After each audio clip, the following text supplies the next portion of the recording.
The year is 1965. And there is a man, a tall man, 36 years old. This man, standing outside his new school. He is a history teacher. He went to Oxford. He did his degree in history at Oxford. Then he was for a few years in the army. Then he worked for an oil company, una empresa de petróleo. But he didn't like that job very much. And like most people, he thought, what am I going to do with my life? I must do something. So he decided he was going to become a teacher. And for a few years, he taught in a small school for boys.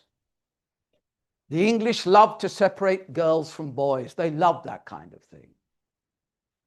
That was a joke you can laugh. So after this little experience in this little school, he applied to the most famous school in Britain, the most prestigious school in Britain. Everybody in Britain knows the name of this school. It is called Eton College. So this man, Michael Kidson, was now beginning his life at the most prestigious school in the country. The people from Eton say it's the most prestigious school in the world, but that's a British thing. You don't need to think about that. He was a history teacher, and therefore he knew the history of this school, because Eton College is not just any school. Eton College is a national institution. Just like the monarchy is a national institution, Eton College is a national institution. And he would have seen in the patio of the old part of the school, he would have seen a statue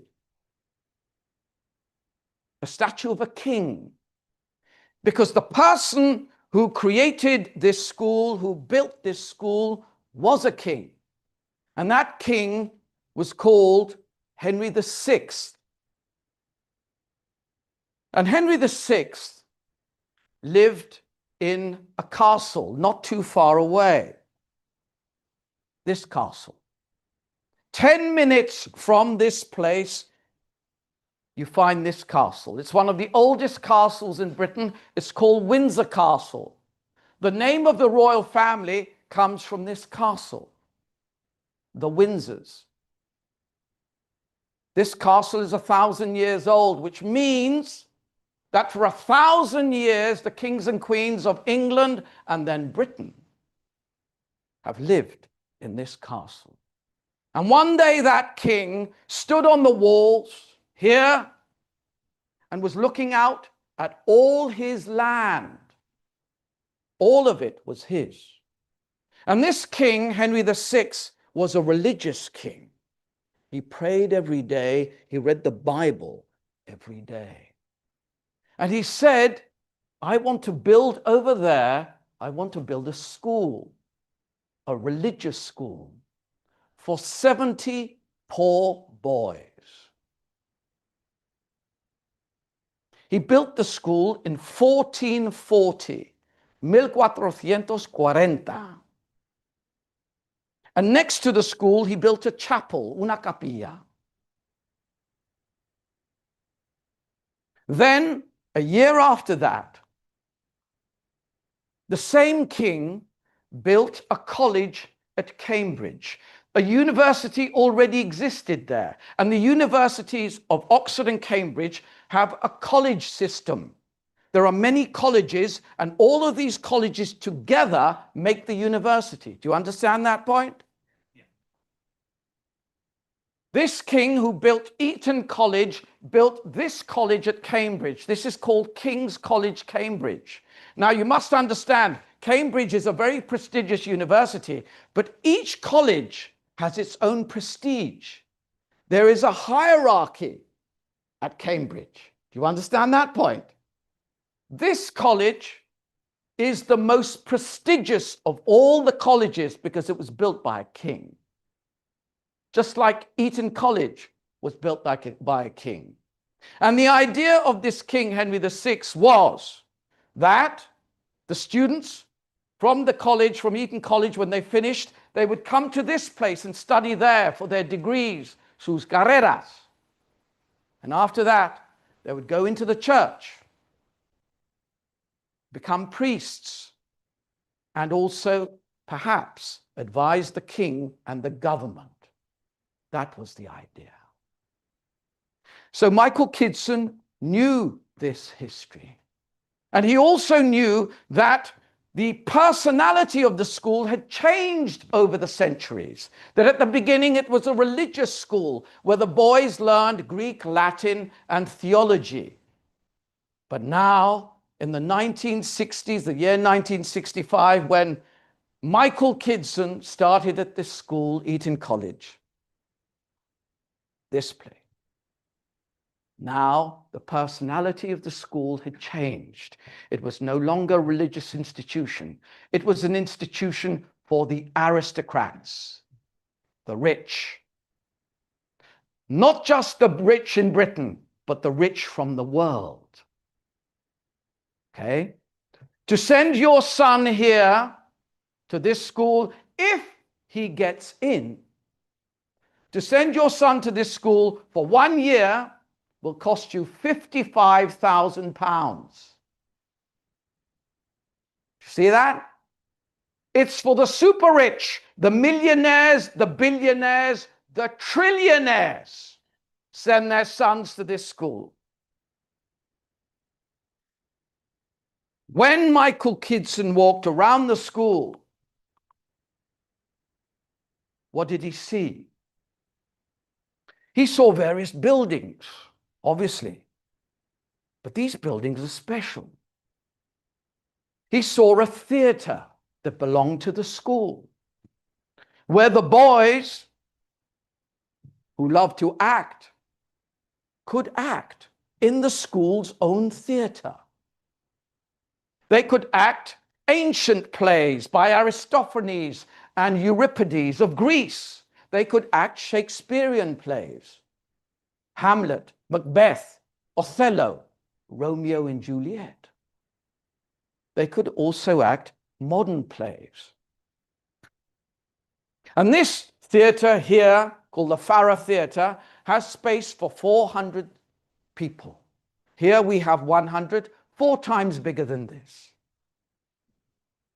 He walked on a little further, and he saw another building, the concert hall, which has a special name in this place. It's called the Memorial Hall. This one here, which belongs to the school, where the boys who are classical musicians, the boys who play the piano, the boys who play the violin, the boys who play the clarinet or other classical instruments, can play in an orchestra for 1,100 people. This place belongs to the school. This school, Eton College, also has its own museum, a natural history museum with 17,000 objects, bones and fossils that are millions and millions and millions of years old. And then, of course, the library. 100,000 books or more, but not just books, documents, scrolls, pergaminos from the 9th century. This, my friends, is Eton College.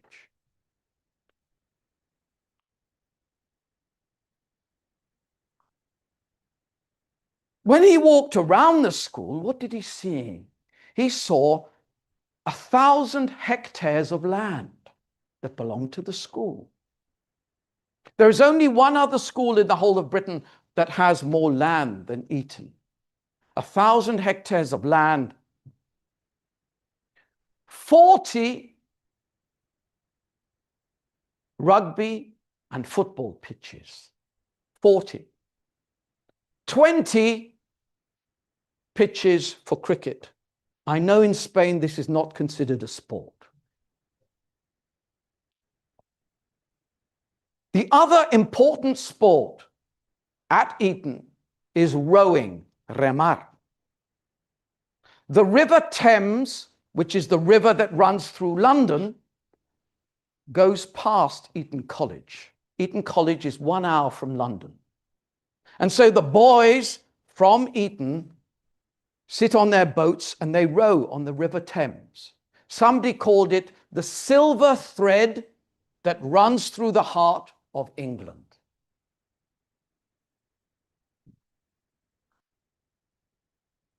"200 years ago at Eton College, there was a teacher who wrote a song about rowing and Eton.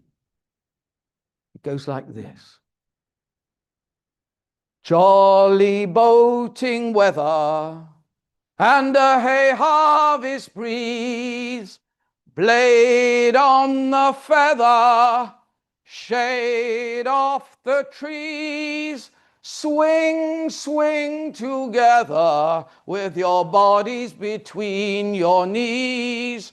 Swing, swing together with your bodies between your knees. 20 years hence this weather, 20 years hence." Let me give you some more. Just a little. 20 years hence this weather, 20 years hence this weather may tempt us from office stools. You may be slow on the feather and seem to the boys all fools, but we'll still swing together and swear by the best of schools. And we'll still swing together and swear by the best of schools.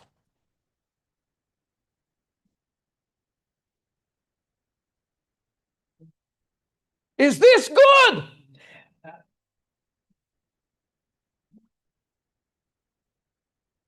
Now, Michael Kidson was a history teacher.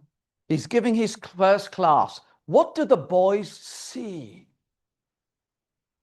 They see a man who's tall. He's a good-looking man. All the teachers at Eton are extremely well dressed. They have white shirts and white bow ties, pajaritas blancas, okay, and long tailcoats. The kind of coat that you wear to a high society wedding. I want to show you this picture here. These are what the boys wear. So when the boys go to school every day, you remember it's a boarding school, es un internado.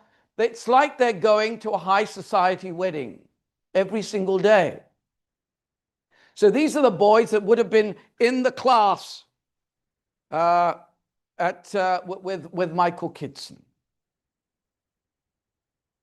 Now, when Michael Kidson wasn't dressed like this, he had his own particular style. He was a man who loved color. He could mix yellow trousers with a pink shirt and a blue tie and a green jacket, and he would look immaculate. The boys could see him coming from miles away because no other teacher in Eton dressed like Michael Kidson. He was a phenomenon. There were boys who started to dress like him on the weekends because it was a great style. One boy called Bowden later established a clothing company in Britain. Now it's a multinational worth £300 million. This man, Bowden, who's one of Kidson's students, established a clothing company based on the style of Michael Kidson. When he designed his clothes, he thought of his teacher, Michael Kidson. So what they saw was a man of great style. And he started teaching there in the 1960s. And as we all know, it was the same here in Spain, teachers then were people of authority. They were strict. And so they saw a man who was tall, authoritarian. and extremely elegant. Now, Michael Kidson, in addition to being a teacher, he was a tutor, which means he looked after a number of students. There will be tutors here in this school as well. And so his tutees, his students, would come to his apartment at Eton. The apartment belonged to the school, but he was living there. When these boys went into the apartment, what did they see? They would open the door and their jaws would drop. A whole wall full of paintings in the most beautiful frames. Los marcos más bonitos. Michael Kidson loved sport. He loved horse racing, carreras de caballos. He loved golf. He loved tennis. He loved cricket. And all these paintings were of sports. So the boys would come in and they would see this. No other teacher had that, only Michael Kidson. Then there was another wall full of books, which is not strange. All teachers read books. But how many teachers have books that are leather bound, con tapas de cuero? This library was a work of art. And so when the boys entered this room, it was as if they were entering a very ancient, old, aristocratic house full of treasures, lleno de tesoros. This was a man with taste, con gusto. Then the furniture. Nada de IKEA, lo siento. Tables, antiques, chairs, antique chairs, desks, escritorios, antiques. Now, teachers are not rich. So this man had taste, but he had a good eye and he could get things for a bargain, un chollo. This was his ability. He was a man who loved language. His feeling was that we speak with 4,000 or 5,000 words at the most when we speak to each other. But when we open the Spanish dictionary or we open the English dictionary, there are more than 4,000 or 5,000 words, aren't there? There are hundreds of thousands of words. He wanted his boys to know the dictionary, to use all the words. And so when he spoke, he used words nobody else used. Nobody knew what they meant, but they're there in the dictionary. He used words like rebarbative, rebarbativo, what's that? Jejun, árido, pusillanimous, pusillanime. This was a man who loved language. This was a man with taste. This was a man of style. When the boys came to his apartment, he would look in the dictionary, he would write a word on a piece of paper, he'd throw it to the boys, and he'd say, "Boys, what does that mean?" The boys had to learn. He wanted to civilize these boys. He wanted to train them in taste, in buen gusto, in a beautiful language. He wanted them to be gentlemen of style. This was Michael Kidson. But there was another aspect of Michael Kidson that is also deeply interesting. And that is, if you were one of his students, one of his tutees, he would look after you. If you got into trouble with the school, you were caught smoking, for example, Michael Kidson, would go to the other teachers and try to reduce the punishment, reducir el castigo. This is why he was loved. Everybody wanted to be with Michael Kidson. There were times when these boys would get into trouble outside the school with the police. Boys are boys. We do silly things, don't we? If a boy got into trouble with the police, he would go to speak to the police. He would write to the police. Remember, this is the 1960s, 70s, and 80s. There's no email. There's nothing like that. I was told the other day that in the 1960s, there was no WhatsApp. I couldn't believe it. How did they live? So if the boy got into trouble with the police, he would go to the police.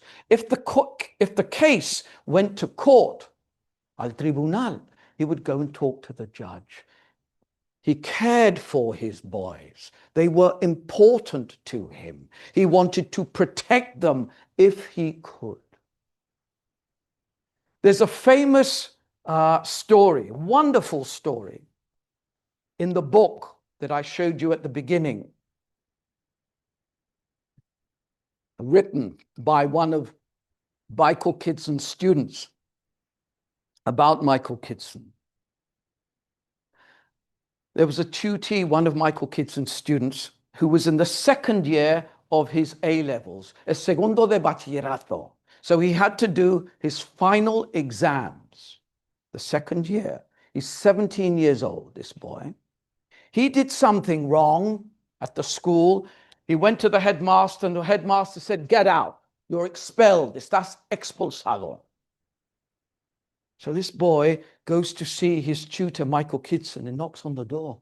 He says, "Mr. Kidson, sir, sorry to bother you. I've been expelled, Mr. Kidson. What do I do?" So Michael Kidson listened to him and said, "Okay, now listen. You stay in my apartment and keep your head down. Don't talk to anybody. You study, and when I've finished teaching, I will come back, I will look after you, I will cook for you, and I will teach you to pass those exams. But don't tell anybody." This boy did that for not many weeks. When this boy became a man, he said, living with Michael Kidson in his flat was the happiest time of his life. He said, Michael Kidson treated me with respect. He taught me. And this boy passed his A-levels, el segundo de bachillerato. He got very, very good marks. Then Michael Kidson said, "Listen, now I'm going to prepare you for Oxford. Oxford is not easy to get into. It's very, very difficult. Only the best students go to Oxford." He said, and to get into Oxford, you must do an interview and you must pass an exam. He said, "I'm going to teach you to get into Oxford." So he works with the boy for a number of months in a very quiet way. The boy does the exam, he does the interview, and he gets into the Oxford. This is a boy who was expelled from the school. This tells us a lot about the kind of man that Michael Kidson was. He was an authoritarian with a heart.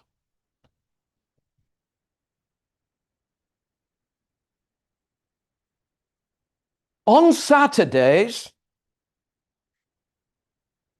the weekend, Michael Kidson would choose 3 or 4 boys and say, "Boys, I'm taking you to London." They would get into his small car. They would go to London, 1 hour away from Eton College. In the heart of London, there is a place called Piccadilly Circus. We know what it is. There are lights. And there is this statue. The statue is called Eros, the god of love. When the arrow from Eros hits your heart, your life changes. It's a dangerous place. Now, not many people know that around this area, Piccadilly Circus, there are places where gentlemen go. Los caballeros de pasta. What are these places? One of these places is called Jermyn Street. Jermyn Street is a beautiful little street, and all the shops on this street sell shirts. The best shirts in Britain are bought in Jermyn Street. The best quality, cotton, algodón. The collars, beautiful. The cufflinks, los gemelos. The best of the best is in Jermyn Street. And on Jermyn Street, you can buy men's accessories, accesorios. You can buy belts. You can buy ties. You can buy pañuelos. He was teaching the boys that to dress well was important. That's why he took them to Jermyn Street. Then, not very far from Jermyn Street is another famous street called Savile Row. The best tailors, sastres in Britain are on Savile Row. Some of the tailors' shops have been there for 250 years. The suits of James Bond are made in Savile Row. The suits of Downton Abbey are made in Savile Row. All the rich men of the world want suits from Savile Row. And Michael Kidson would take these boys along these shops and he would tell them, boys, there's a difference between a suit that is made for you and a suit that you buy in the shops. There's a difference. I can tell the difference. So he was teaching these boys something about clothes. Then he would take these boys to a place called Christie's. Christie's is one of the most important auction houses, casas de subastas, in the whole world. You have Christie's in London and you have Christie's in New York. When there is a Picasso for sale, it is usually sold at Christie's. When there is a Rembrandt for sale, it is usually sold at Christie's. Not long ago, a new painting by Leonardo da Vinci, 500 years old, a new painting was found. It was called Salvator Mundi. This painting was sold in Christie's, New York for $450 million. So the most expensive art in the whole world is sold here.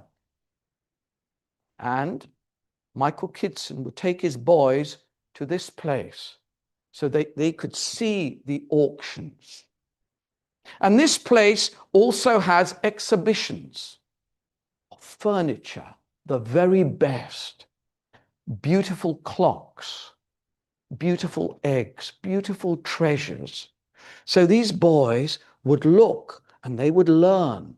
And some of those boys, when they finished at Eton, would go and work there and become specialists in a particular thing. This is where he would take them. And at the end of the day, he would take the boys to have dinner in a gentleman's club.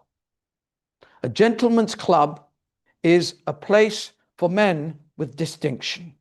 Only men like that can go in. And to go in, you must be a member. And to become a member, you must know two men in the club. And those two men propose you to a committee. And the committee decides if they want you or not. And if they decide that they want you, then you pay £2,000 or £3,000. Then every time you go into the club, you pay more. You can have dinner there, you can have lunch there, you pay for it all, and it's a hotel, you can stay there. And these clubs all have beautiful libraries. You can sit and you can read there. So this is something very English. If you want to understand England, you must understand the gentleman's club. These clubs go back hundreds of years. And Michael Kidson belonged to a club called the Army and Navy Club, because Michael Kidson used to be in the army. And therefore, he could, if they accepted him, join this club. So these boys would end the day in London in the gentleman's club. This was a day in the life of these boys. And 40 years later, they talked to each other and they would say, do you remember that time we went to London with Kidson? Wasn't that fantastic? They still remember those days. Now, Michael Kidson, of course, was a teacher.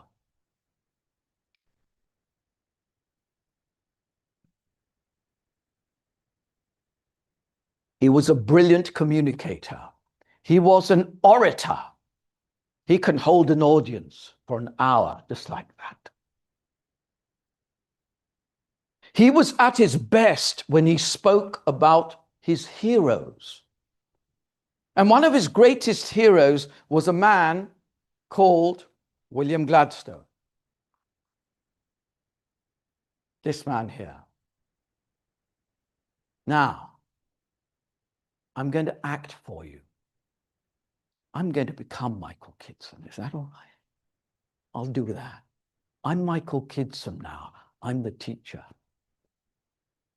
Boys, gather around. Today, I'm going to talk to you about one of the greatest men our nation has ever produced. This man is called William Gladstone. And William Gladstone, boys, was born in the north of England, not in the south like most of you boys. He was born in the city of Liverpool. There's a group from Liverpool. What's it called now? The Beatles, these stupid four boys. Do they play their instruments? Do you call their music music? Is that music? Let me tell you, boys, Liverpool should not be famous for the Beatles. Liverpool should be famous for William Gladstone. And today, I'm going to tell you why.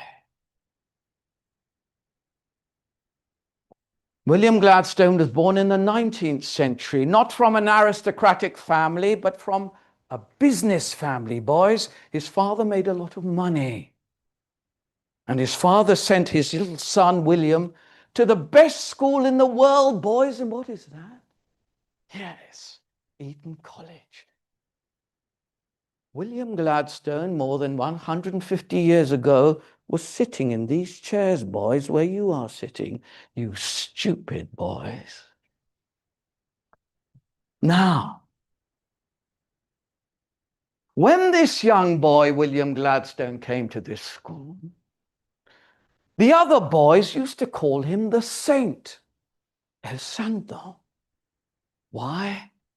Because this boy had goodness in his heart. This boy wanted to help others. This boy had a conscience. This boy loved to read the Bible. This boy loved Jesus Christ. That's why he was called the Saint. But in addition to being a good boy, he was a brilliant student, one of the best students this school has ever had in the 600 years of this school's history, boy. This boy, William Gladstone, was one of the very best students. He loved the classics. He loved Greek, Latin. He loved Homer. And what are the books that Homer wrote, boys? The Iliad and the Odyssey. Thank you very much. That was not a boy.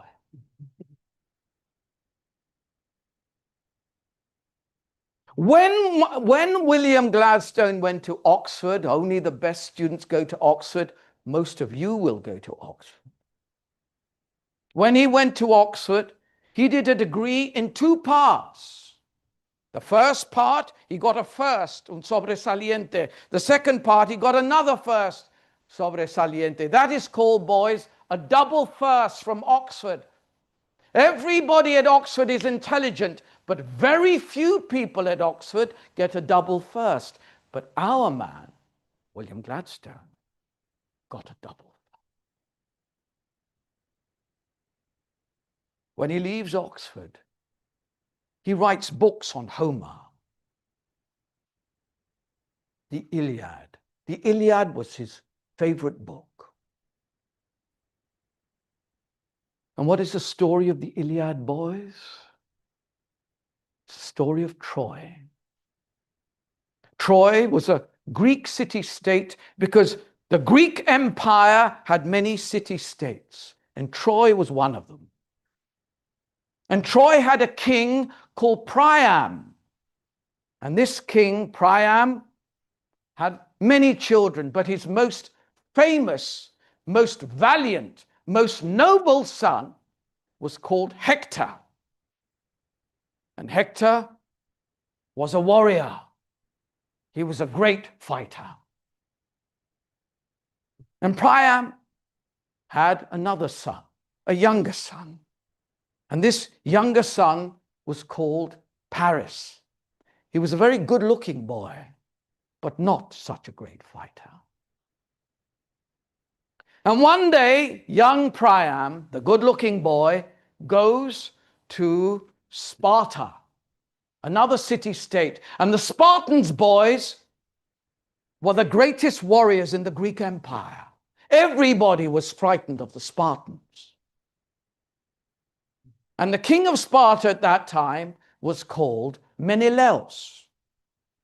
And so young Paris goes to see the king, bows down. And the Spartans used to say that the queen, Menelaus' wife, a queen called Helen, was the most beautiful woman in the world. But often, legends are lies. But when Paris saw Helen, he knew it was the truth. She was a truly beautiful woman. And young Paris falls in love with her.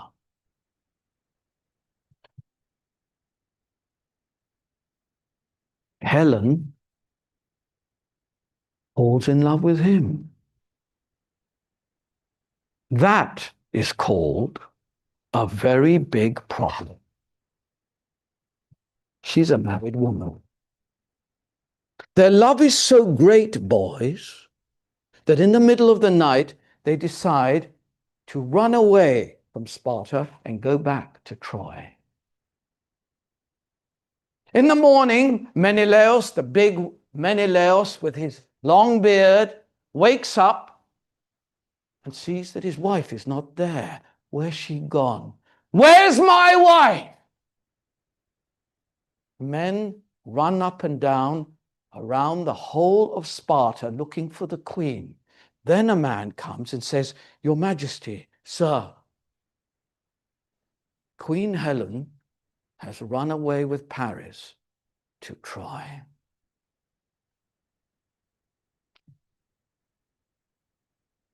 Menelaus is furious. He calls his brother Agamemnon, another king, and they make a plan to join their armies, 100,000 men, and take those men to Troy in 1,000 ships.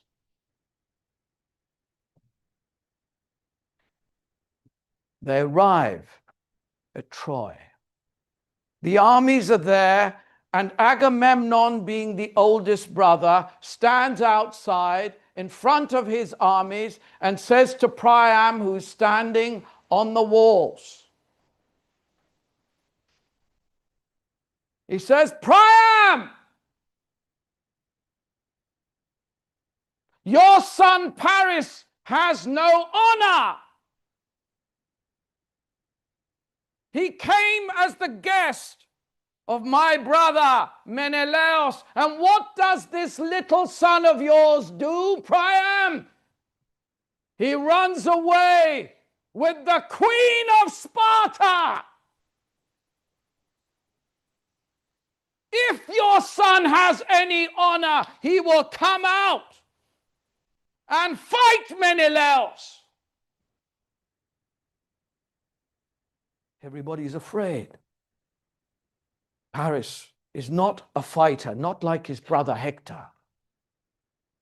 He comes out. He has to do his duty. He comes out. He says goodbye to Helen. He puts on his visor. He has his shield. He has his sword. He stands in front of Menelaus. Menelaus looks at this little boy. What is this? Takes his sword and starts to smash the shield like this. Paris is trying to defend himself. Menelaus then stops and shouts out to his wife, Helen, on the city walls. He says, is this what you left me for? You run away with this thing. This is not a man. This is a boy. Hector, Paris' brother, knows if he doesn't save Paris, Menelaus will kill Paris. So Hector comes out, pushes his brother back, shield up, starts fighting Menelaus and pushes him back, and then stabs him. Yes. Everybody watches the big king fall. Paris and Hector go back into the city. Agamemnon comes.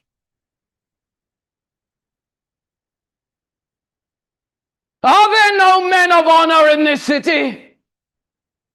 Are all the men in Troy the same? Priam, you will pay for this. The fight was between Paris and Menelaus, not Hector. So now Agamemnon calls Achilles.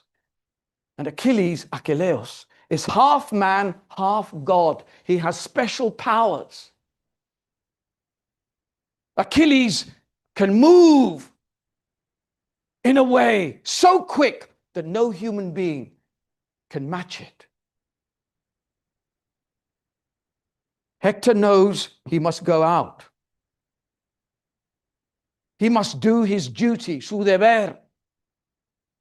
He kisses his wife Andromache and his mother Hecuba, his father Priam, his brother Paris, and the woman is Helen.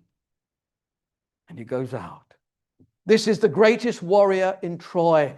The people of Troy, the 10,000 people of Troy, on the 12-meter high walls that are 5 meters thick, 10,000 people are looking down to their hero, who is Hector. And when Hector leaves the city and stands outside, what does he do?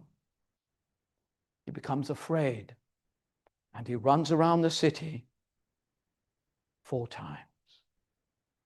The people of Troy can't believe it. Then he stops. Now he has to fight. He can't run anymore. He takes his spear and he throws it at Achilles. Achilles is quick. They fight. And Achilles sees there is a part of Hector's neck that has no protection. So Achilles jumps and puts his sword into the neck of Hector. Oh. Hector falls to the ground. Hector dies. Now, boys, why am I telling you this story, boys? Because for William Gladstone, there were two heroes in his life. There was Jesus Christ, who died for love. And there was Hector, who died for duty.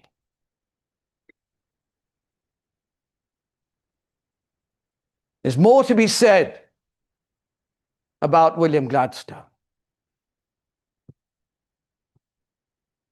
William Gladstone went on to become one of the most eminent men of his time. He was a politician. He became prime minister. Not just once, boys, not twice, not 3 times, but 4 times. Nobody in the history of Britain has ever become prime minister 4 times. How did he do that, boys? Because the people loved him. The people called William Gladstone Good William. The people called William Gladstone our William. Now, we all know that Britain had an empire, a great empire. But when we think of empire, we think of distant lands and distant continents. We think of Africa, we think of Asia, we think of India. The jewel in the crown of the British Empire, la joya en la corona del Imperio Británico. But, boys, you should know that the British Empire began much closer to home. The British Empire began here in Ireland. The British were in Ireland for 800 years, boys. The Irish are Catholics, and the British are Protestants. And the British sent Protestants from England to Ireland. They sent Scottish Protestants to Ireland, and the British built in Ireland a Protestant minority, boys. And this Protestant minority had all the power. The Catholics had almost nothing. For 800 years, that's what the English and the British did in Ireland. The official religion of Ireland was Protestant. The majority of people in Ireland were Catholics. The minority Protestants owned most of the land in Ireland. The people who worked on the land were Catholic. The Catholics were not happy with that. The Catholics had to pay money to the Protestant church. They didn't want to do that. The Catholics had no rights on the land. If the Protestants said to the Catholics, "Get off our land," they had to go. The Catholics didn't like that.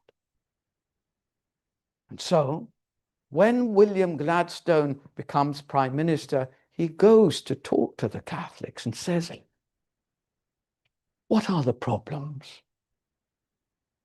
And they said, "We don't like the fact that in our country, the official church is a Protestant church. It's a minority. How can that be? We work on the land, we Catholics. We have no rights. How can that be? Is that right?" No, Mr. Gladstone, that is not right.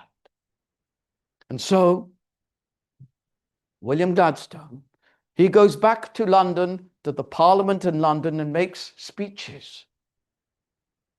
He was an orator, great orator, man of conscience, boys. He convinces Parliament to change the laws, to create new laws. And he passes 2 laws. The Church Act.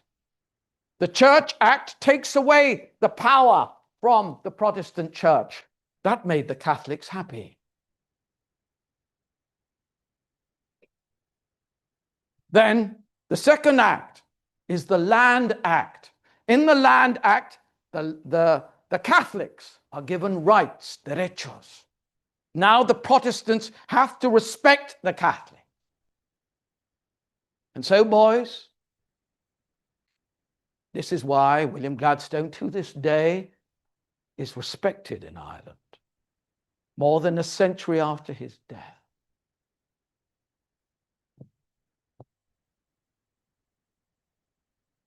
Why am I telling you this, boys? Because in the last 200 years of our country's history, we have had 60 prime ministers, and 20 of them have come from this school. 20 prime ministers from Eton College. Which means that one day, one of you boys could be prime minister, David Cameron. Maybe there will be 2 boys from here that will become prime minister, Boris Johnson. You've heard these names. And if you get into power, or should I say, when you get into power, I want you to think about William Gladstone, the kind of man that he was, a man of conscience who thought of the people.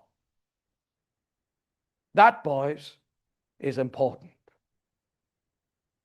Now, there's a song that we sing in this school and in our country, a famous song, one of the great songs of our land, a song called Jerusalem. Jerusalem is the perfect place. And this perfect place, Jerusalem, is what we want to create in England. Maybe you boys have never thought of these words before, the words of this song, but now I'm going to sing you that song. Maybe this time you will understand the words a little better. Bring me my bow of burning gold. Bring me my arrows of desire. Bring me my spear, oh clouds unfold. Bring me my chariot of fire. I shall not cease from mental fight, nor shall my sword sleep in my hand, till we have built Jerusalem in England's green and pleasant land. Thank you.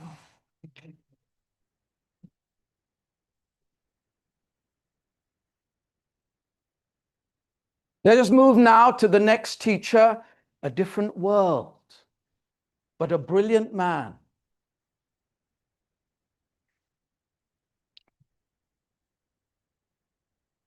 The year is 1930, and the city is La Paz in Bolivia. And La Paz has a very special status in the country of Bolivia because La Paz is the capital of Bolivia. But the city of Bolivia, or of La Paz, is also special in the world because La Paz is the highest city in the world, la ciudad más alta. It is 3,500 meters above the sea. The city of La Paz is built in a valley. This valley has a part on this side and another part on that side. And on these sides of the valley, there are terraces, terrazas. The rich people of La Paz live in the bottom of the valley. The poor people of La Paz live on the terraces. And behind La Paz, there is a mountain. It is flat on the top and very wide. There is snow there because this mountain, which is called Mount Illimani, is 6,500 meters high. Ever since people have lived in La Paz, they have considered Mount Illimani to be the protector of La Paz, the guardian of La Paz. Of course, the Spanish were in South America, and the Spanish brought two things. They brought their religion, Catholicism, and they brought their language, Castellano. But in Bolivia especially, there is a very strong indigenous community of Indians. The Aymara Indians, the Quechua Indians. People with their own language, people with their own customs, people with their own dress. There in Bolivia and La Paz, you will see women with black hair and brown faces with bowler hats, bobines británicos. This is the place where Jaime Escalante was born.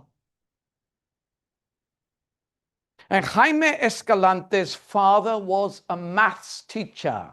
But he was more than a teacher, he was a headmaster, un director de un instituto. And therefore, he was a man who was respected. And he would come back home. He had 5 children, and Jaime Escalante was the 3rd child. The father was called Zenobio Escalante. The mother was called Sara. And Zenobio, the father, would come home after work, and he would talk to his children, and he would talk to his son Jaime. And he would say, Jaime,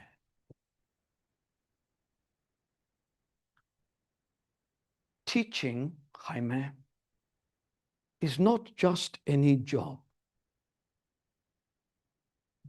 Teaching, Jaime, is a special job. Teaching is a vocation. Teachers don't earn much money, Jaime, and therefore to become a teacher, you must love the work. Remember that, Jaime. And here's another thing, Jaime. A teacher must stand in front of groups and explain things. But any teacher can do that. There's a difference between a teacher, Jaime, and a great teacher. A great teacher stands in front of a group, explains, but also inspires. When a great teacher stands in front of a group, people listen. People want to learn, Jaime. That is a great teacher. There's another thing, Jaime.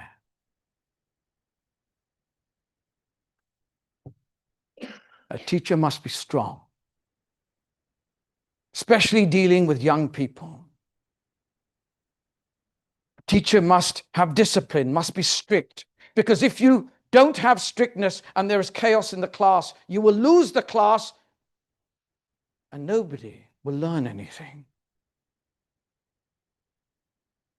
Remember these things, Jaime. Jaime was a short boy. He was a wide boy. Jaime had thick fingers, dedos gruesos. But these thick fingers could do very delicate things. If you gave Jaime a radio that was not working, que no estaba funcionando, he could take it apart. He could find the problem. He could fix the problem. He could put everything back together again. Música. This man tenía un don. He was a born engineer. Nobody taught him. He just had it. I've got a brother like that.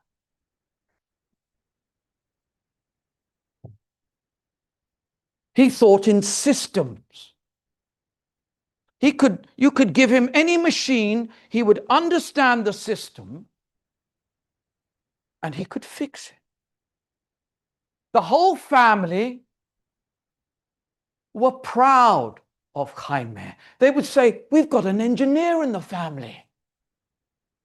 He's so intelligent, Jaime. And Jaime would say, Mama, Papa, I want to be an engineer when I go to university. Now, Zenobio, the father, he was a very nice man outside the home, but inside the home, he was a different man because he had a problem. He drank too much. And we all know that when you drink too much, your behavior changes and you are not easy to live with. Zenobio's wife, Sarah, tolerated this for many, many, many years. But one day, she could not accept it anymore. So she took her 5 children, including Jaime, and she moved to the other side of La Paz. The family had the same money, but now there are 2 houses. This means the family is now poorer, más pobre.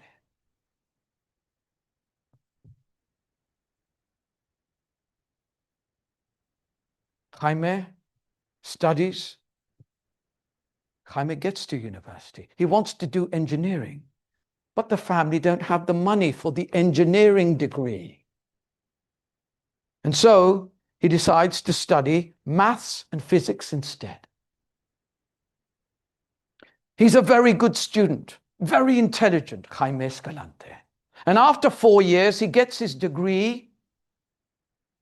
And 1 year after that, when he's 23 years old, he marries the woman that he loves, a woman called Fabiola.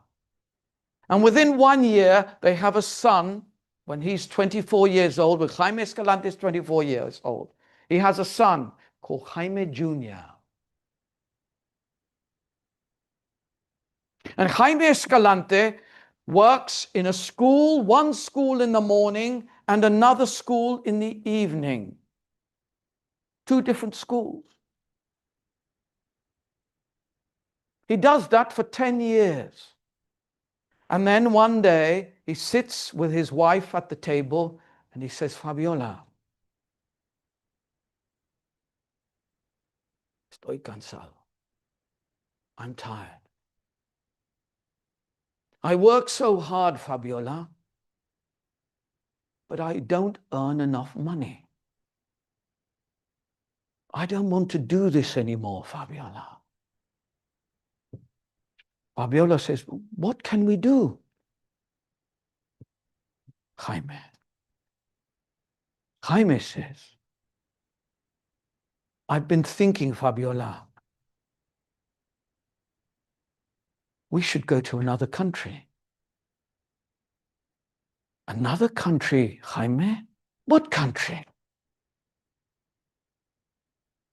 We could go to the United States.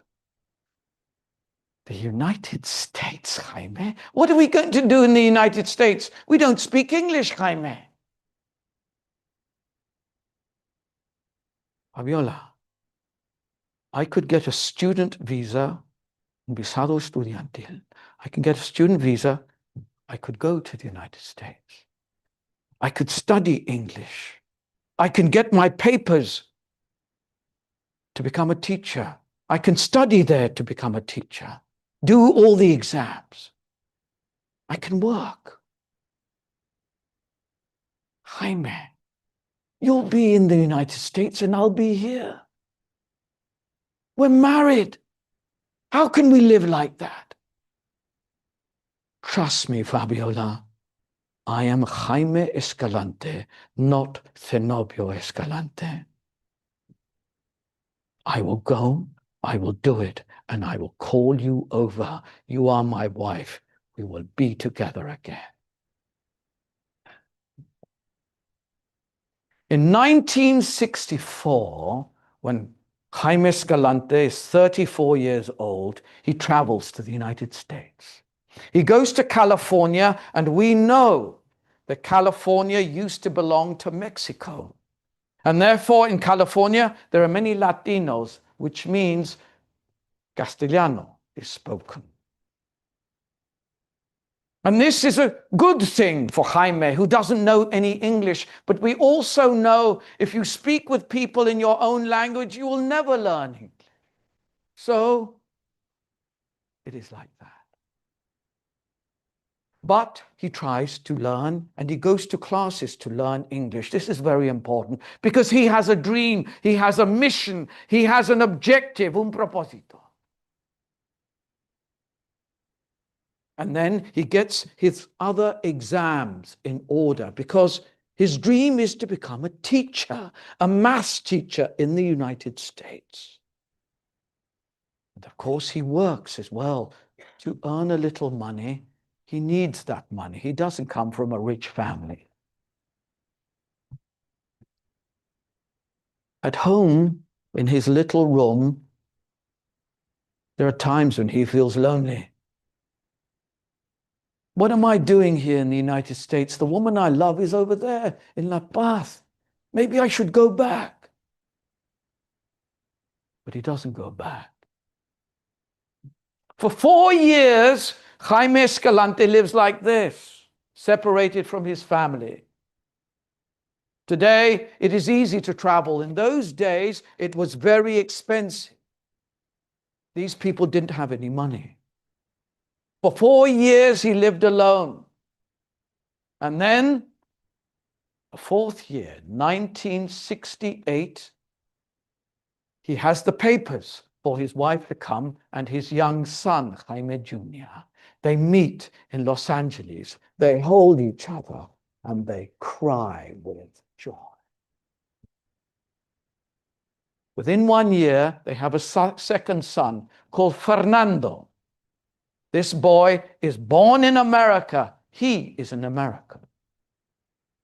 And so therefore, this is the beginning of the American life of a Bolivian family.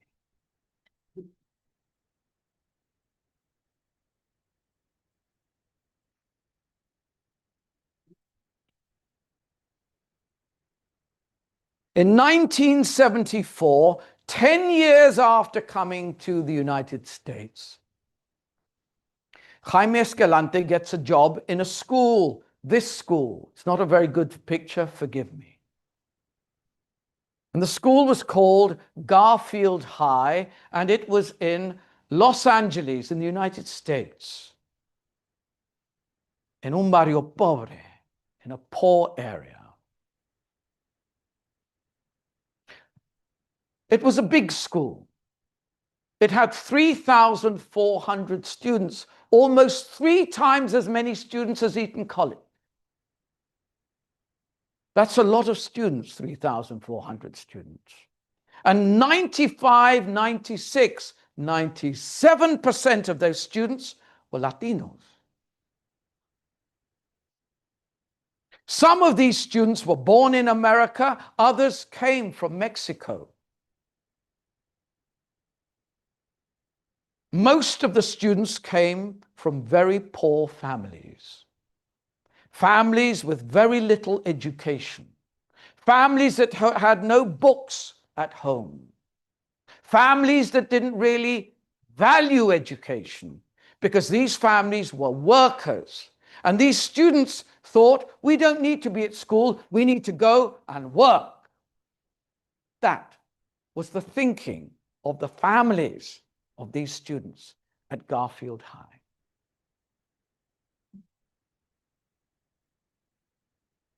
Now, there was another thing about Garfield High. Around the school, there were gangs, bandos Latinos.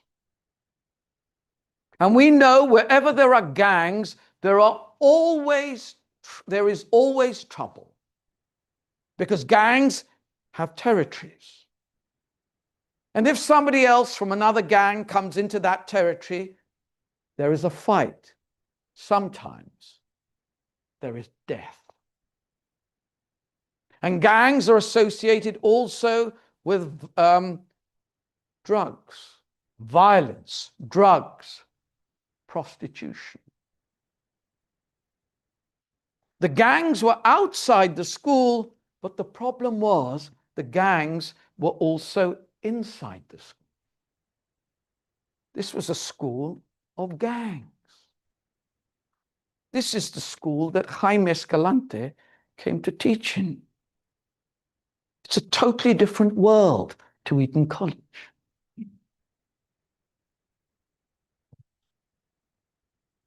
When Jaime Escalante came into his class, he would see graffiti of the gangs. And he remembered what his father said about discipline, keeping control of the class. And so Jaime Escalante would come early to the class with water and a sponge and get the graffiti off.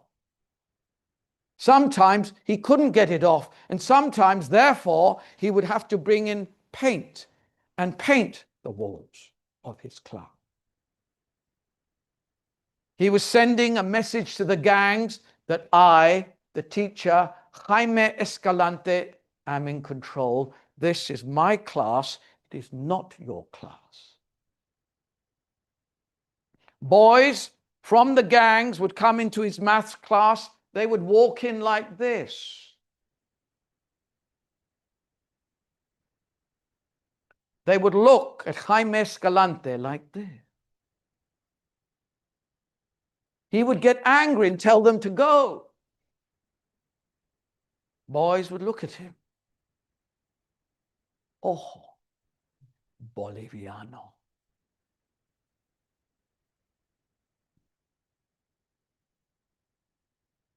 When Jaime Escalante was in the passageways of the school, los pasillos, the boys from the gangs would see him.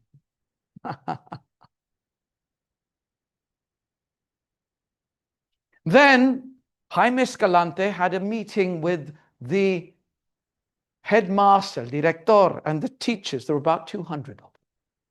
Then he discovers from the headmaster that the authorities in Los Angeles, las autoridades, want to close the school because the results are so bad, are so poor, are so low, that the authorities think this is not a good school. Close it.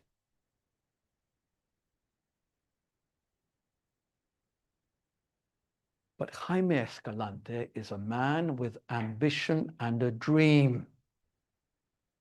This might have been the worst school in the world, but he was there. He was going to make a difference. He goes to his class. He sees the boys and girls there. This is a mixed school.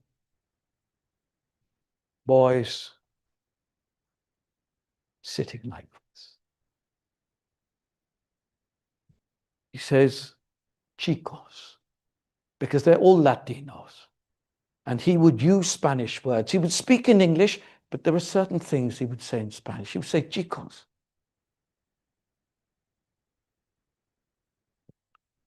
Maths is an important subject. I believe you chicos can learn maths.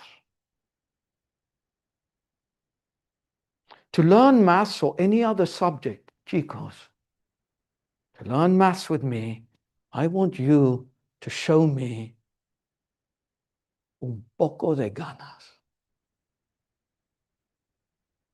Give me un poco de ganas, and I will give you this. A lot more. I promise you. Now, look at this, chicos. This is a circle. Let us call this circle una pizza. Watch this. I draw a line down. I draw a line across the circle. This is 1/4. This is another quarter. These, chicos, are called fractions. And 1/4 plus 1/4 is a half. Now you understand that, don't you? I promise you that I will teach you everything in maths, and I will make it simple for you. I can do it. What I want from you is ganas. Come to this class every day with ganas. I will teach you the whole of maths. I will make it easy for you. Students started to believe. Then,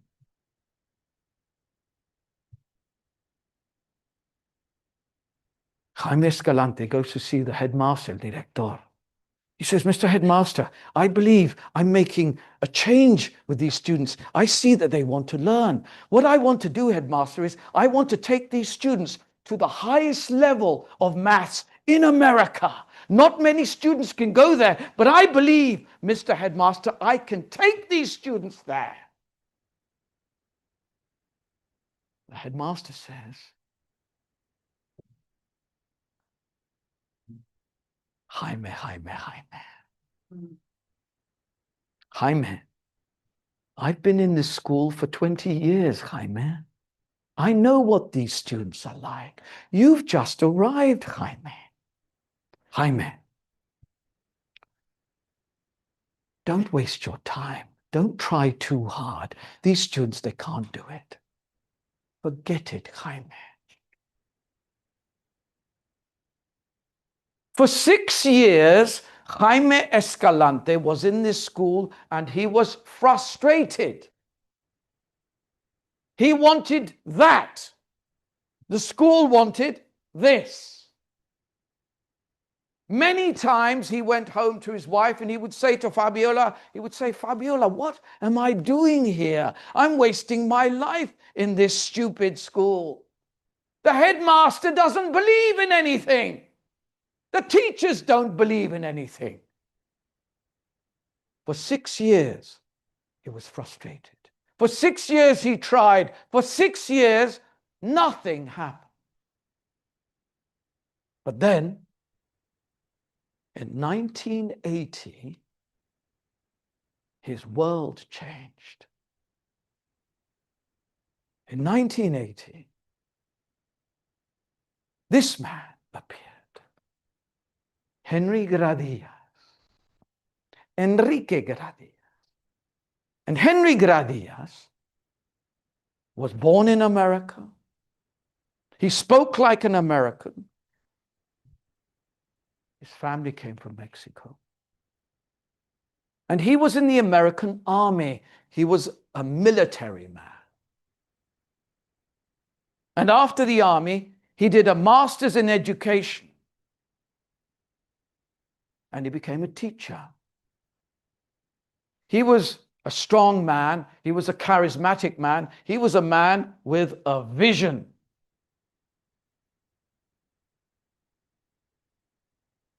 The authorities in Los Angeles were watching him.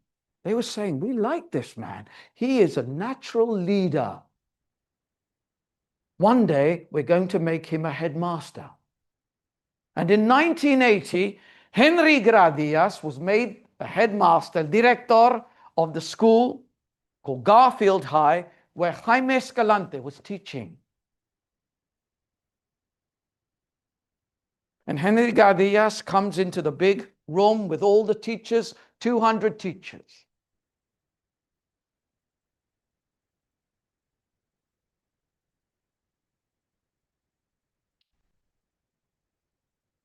He says, teachers of Garfield High, my name is Henry Gradias. I'm the new headmaster of this school, as you know. I'm a man with a vision. I come to this place to change things. I know that most of the families at this, of the students of this school, I know that most of the families are poor. But let me tell you something. Poverty is not an excuse. La pobreza no es una excusa. For too long, the standards in this school have been low. As from today, we're going to raise the standards. This is going to be a better school.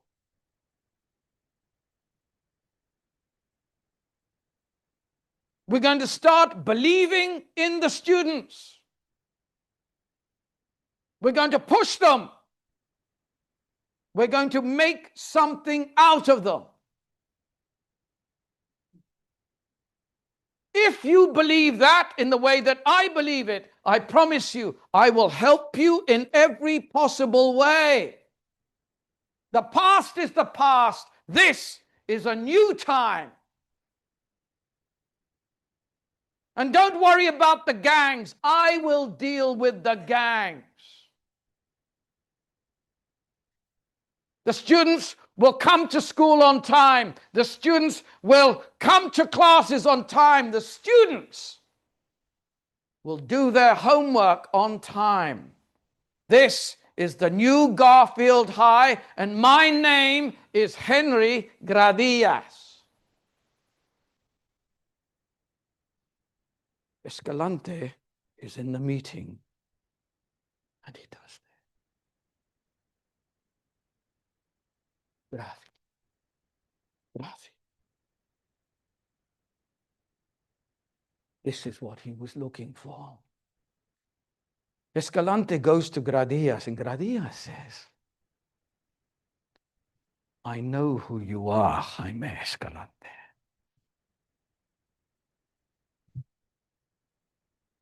What is your vision, Jaime Escalante? Nobody in 6 years had ever asked him that before. And Jaime Escalante said, Mr. Gradias, this year is 1980. In 2 years, I want to take my students to the highest level of maths in the United States. It is called calculus. This is my vision. I want to do that. But for me to do that, I need more time with the students. The classes we have at the moment are not enough. I need my students to come in the early morning before everybody else comes. I want to give them an extra class then. Then I want the students to stay for an extra class in the evening. When all these students go home, I want an extra class for my students. Then, Mr. Gradias, I want 2 or 3 hours of extra classes on a Saturday morning. And Mr. Gradias, I want maths classes for my students in the holidays as well. And I know that if I have this time, in 2 years, I will take my students there, Mr. Gradias. That is where I want to go. Mr. Gradias holds Jaime Escalante's hand. And he says, Escalante, I like your vision. I believe in your vision. You and I are going to make history together. If you need anything, Escalante, ask me. I will get it for you. Escalante goes back to his class. He says to his chicos, he says, chicos, I have a plan, chicos. What's the plan, profe? Chicos, in 2 years, I want to take you to the highest level of maths. They start to laugh. The highest level of maths, profe? Nah. Yes, chicos.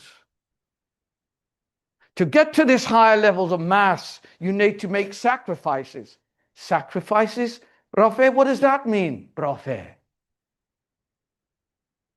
I want you, chicos, to come early in the morning for extra maths classes. Early in the morning, profe? No, profe, no. Then I want you to, chicos, to come in the evenings for extra maths. I do sports, profe. I do basketball. I do American football. I do music, profe. I can't come in the evenings. Then, chicos, I want you to come on Saturday mornings as well. Nah, profe, I need to look after my mother. She's sick, profe. I can't come on Saturdays. And in the holidays, chicos. You're asking too much, profe. This is too much. We can't do this. Yes, you can, chicos. Now you listen to me. Maths is an important subject. Maths can change your lives. Maths can give you a good life. With maths, you can go to university, you can get a degree, you can get a master's, you can get un doctorado.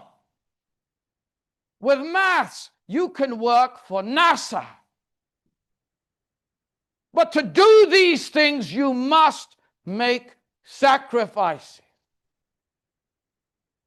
Give me ganas, chicos. I will take you there. In the end, 18 students say yes. 18. For 2 years, morning, evening, Saturdays, holidays. Morning, evening, Saturdays, holidays, 2 years. The board is full of calculations. If I were in Jaime Escalante's class, I think he would have ran me. I'm not very good at maths. Get out. I love this guy. For 2 years they work. In 1982, when Jaime Escalante said he would take them there, he did take them there. They did the exam. They all passed. Everybody in school is saying, did you see the maths exam results? 18 students from Garfield High, from our school. The local newspaper, the Los Angeles Times, had an article, Escalante, 18 students. Everybody's talking. Gradillas and Escalante.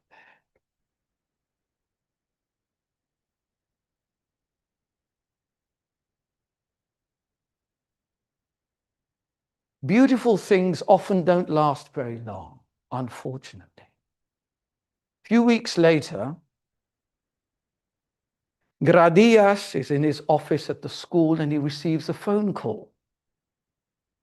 Hello, Mr. Gradillas? Yes, this is Mr. Gradillas.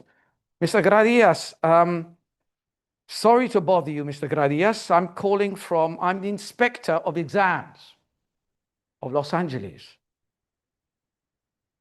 Yes. Mr. Gradillas, we have looked at these 18 exams of your students, and I'm sorry to say we have found some irregularities. Irregularidades.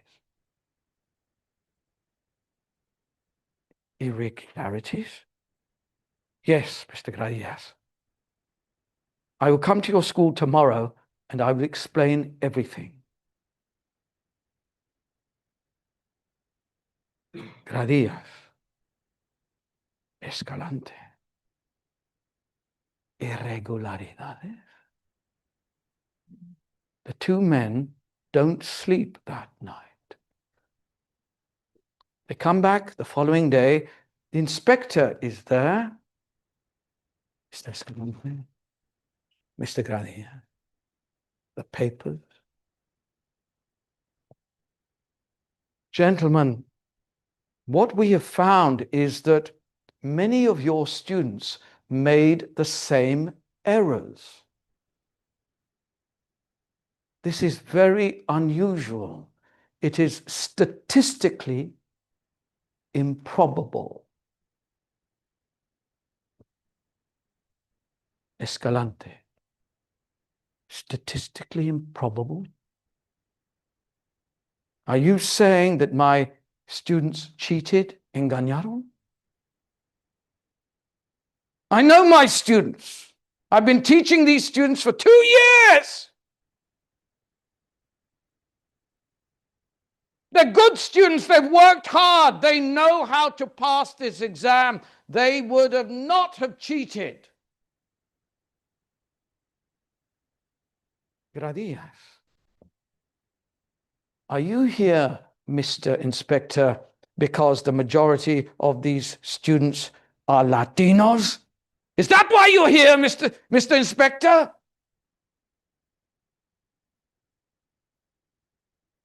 Inspector, gentlemen, I understand the emotion, but there is a solution, gentlemen, and the solution is this. Your students can do the exam again. Think about that, gentlemen. Do the exam again, Escalante. Do the exam again. The students are now working, Mr. Inspector. They've all got jobs. These are the holidays, the summer holidays. For them to do the exams again, I need to teach them again because they have forgotten many things. You know how it is.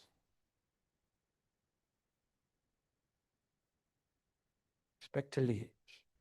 Escalante.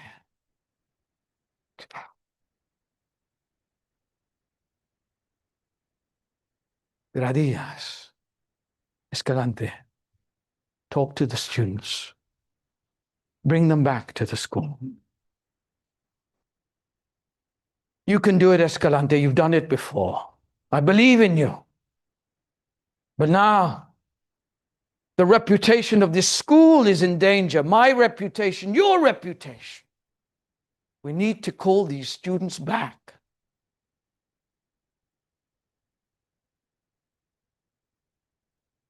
Escalante is in front of the 18 students. They come. He says, Chicos, you know what has happened. It's not very nice. We need to do it again, chicos. I'm sorry. It's not easy. I know you've got these other things to do. But let's do it again. 4 students say they don't want to do it. Now, he has 14 students, not 18. 14 students who say yes. They work morning, evening, all the hours of the day to get back to that level to pass that exam. A few weeks later, they do the exam again, and this time, all 14 students pass, and there is no trouble. The local paper in Los Angeles, the Los Angeles Times, has more articles. Now, they are sure this is a real success. This makes the whole city happy. Everybody's reading the papers. Everybody knows about Garfield High. Everybody knows about Escalante. Everybody knows about the exam results. The mood of the city is better. Gosh, there's a special teacher in Garfield High. This year is 1982. 15 minutes from this school, Barrio Pobre is one of the richest places in the whole of America. a place you will have heard of called Beverly Hills. And Beverly Hills has the best designer shops. Tiendas de marca. Gucci, Armani, Versace, Valentino, all these shops and others are in Beverly Hills. And not too far from Beverly Hills is another place that you have heard of called Hollywood. And in that year, 1982, there was a man who was making a film in Hollywood, and that film was called Conan the Barbarian. You might have heard of it. And the actor in that film was Arnold Schwarzenegger. You might have heard of him. Arnold Schwarzenegger was a bodybuilder. He was one of the most famous bodybuilders in the whole world because he had won all the big competitions for bodybuilding. He had been Mr. Olympia 6 or 7 times. He had been Mr. Universe 5 times. Everybody knew who Arnold Schwarzenegger was. And Arnold Schwarzenegger, like everybody else in Los Angeles, had heard of Garfield High and had heard of Escalante. And Arnold Schwarzenegger came to Garfield High. And he stood by Escalante. And the students were there, like this.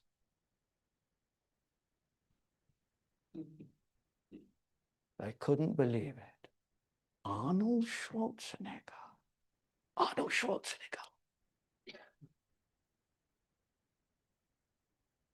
Arnold Schwarzenegger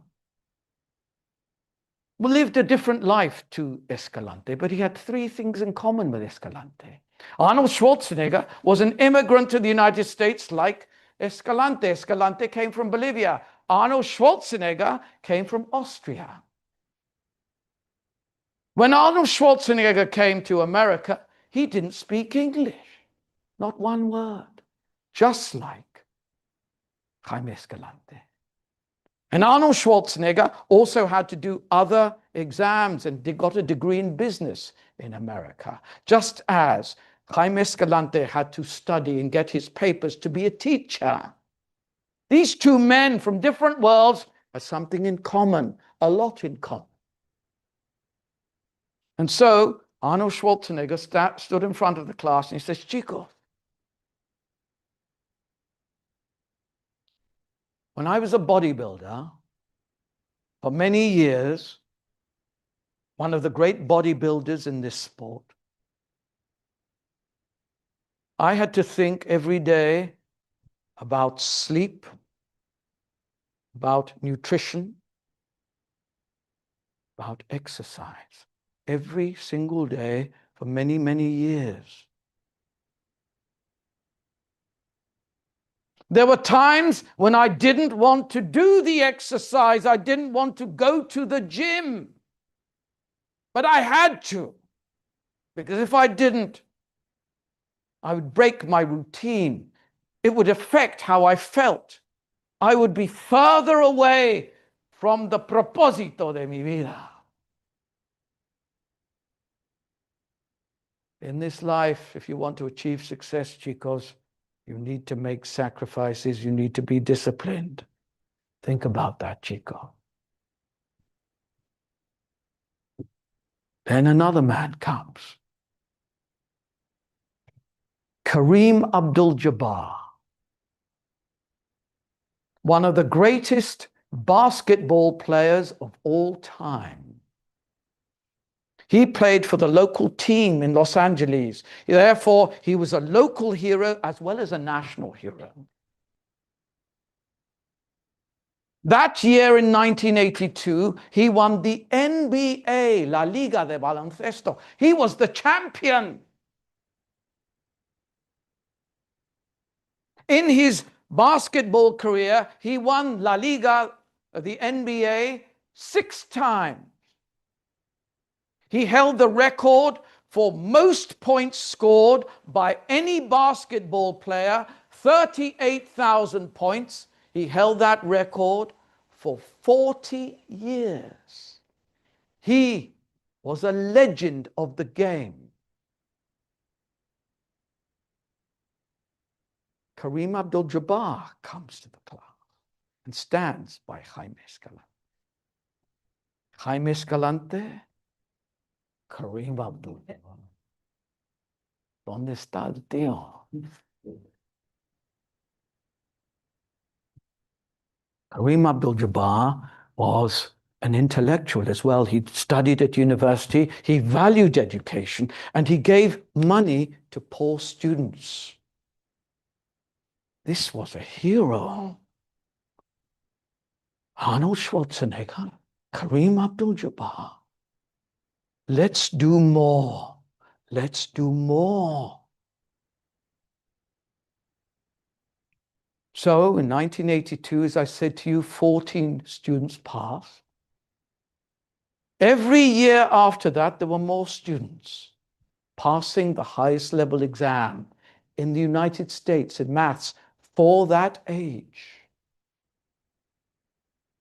20 students, 30, 40, 80 students, 80, in 1988. 80 students. Escalante. Escalante. From nothing. 80 students. Now this maths department in one of the poorest schools in America is one of the best maths departments in the whole country. Escalante. Now, Escalante is interviewed by all the national newspapers in America. Escalante is on the front pages of magazines like Newsweek and Time, the most important news magazines in America and the world. He's there, Escalante. Everybody wants to talk to Escalante. This man is now a hero in the whole. Many people who don't know Spanish in America, they know one word, ganas.